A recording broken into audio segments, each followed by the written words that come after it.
Good morning students. आज की video में आनुवांशिक अभियांत्रिकी के उपकरण या टूल्स ऑफ जेनेटिक इंजीनियरिंग है, इनको हमें पढ़ना है। तो इनको क्यों पढ़ना है? हमें इसलिए पढ़ना है कि जो डीएनए रिकॉम्बिनेंट टेक्नोलॉजी है या जो पुनर्संयोजन डीएनए टेक्नोलॉजी है उसमें क्या है, इनका उपयोग होता है। तो वो प्रक्रिया हमें समझने से पहले इनको हमें जो उपकरण है इनको अच्छी भली भांति समझ लेना है।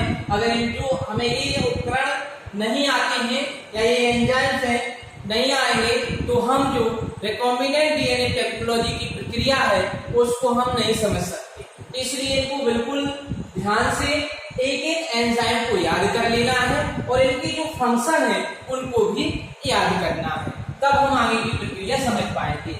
तो चलते हैं, देखते हैं कौन कौन से उपकरण हैं। तो पहला है एंजाइम। तो वे एंजाइम जो किसमें उपयोग होती है, डीएनए रिकॉम्बिनेंट टेक्नोलॉजी में, वो कौन कौन से हैं ये हैं, इनको समझ लेते हैं। पहला है लाइसोजाइम। लाइसोजाइम एंजाइम क्या होता है, जो डीएनए रिकॉम्बिनेंट टेक्नोलॉजी है उसमें क्या होता है, पहले सबसे पहले इसी एंजाइम का उपयोग किया जाता है। इस एंजाइम का नाम क्या है, लाइसोजाइम। लाइसोजाइम एंजाइम का कार्य क्या होता है, देखें इसका फंक्शन जो होता है कि जो कोशिका भित्ति होती है, क्या है, कोशिका भित्ति, उसको क्या करता है, गलाना।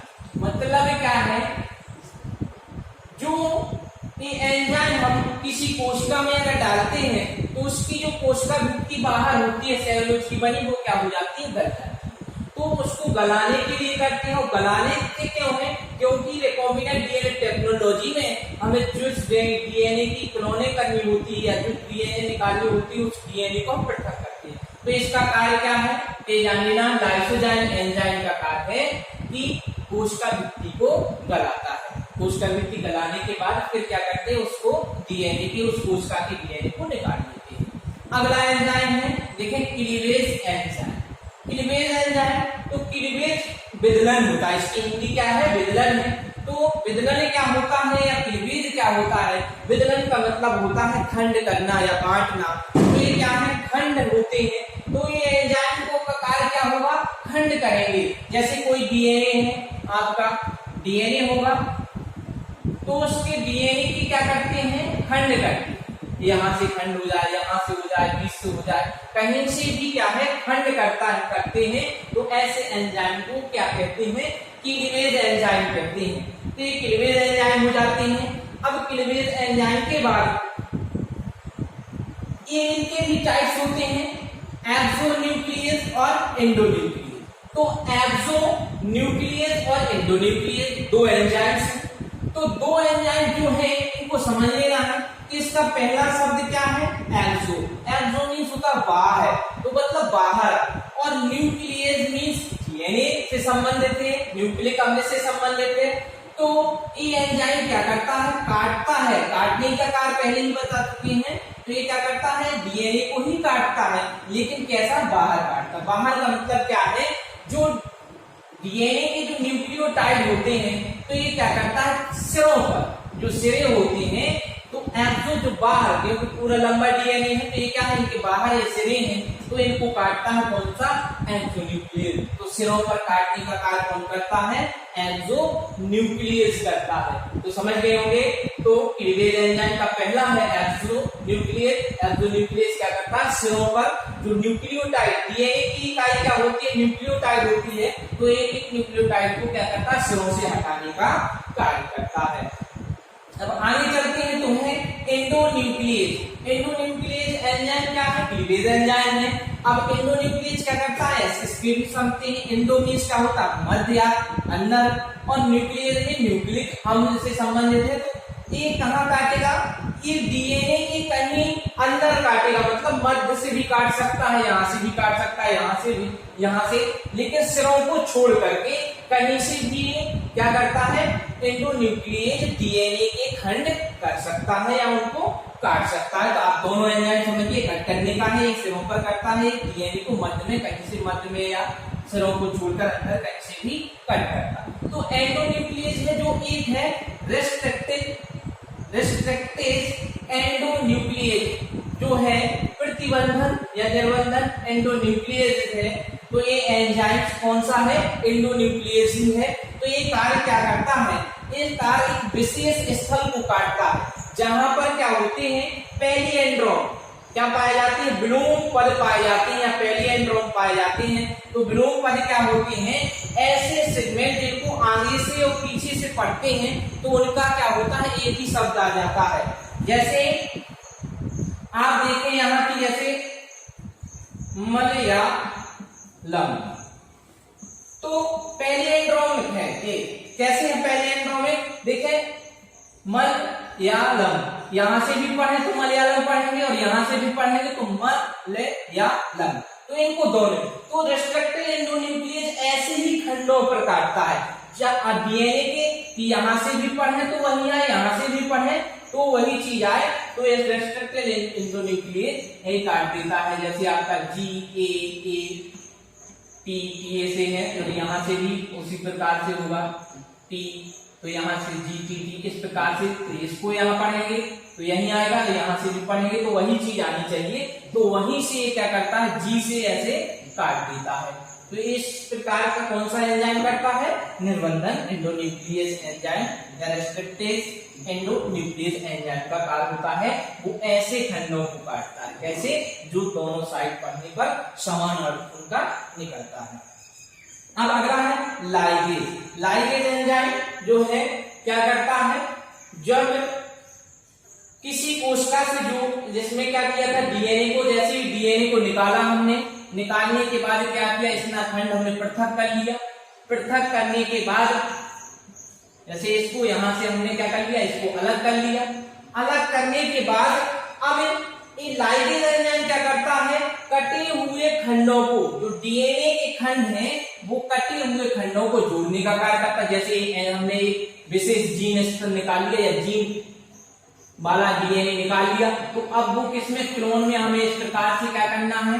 यहाँ पर एक डीएनए को ऐसे फिट करना है। तो यहाँ जोड़ने का कार्य कौन करेगा? इनको जो प्लाज्मिड से जो डीएनए हमने दूसरी कोशिका से निकाला है, प्लाज्मिड में जोड़ने का कार्य कौन करेगा?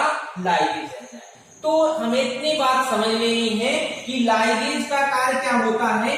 डीएनए खंडों को जोड़ने का। जैसे एक खंड यहाँ से कट गए, अब हम समझेंगे यहाँ से, तो इन खंडों को भी जोड़ देता है। तो लाइगेज एंजाइम का कार्य क्या है?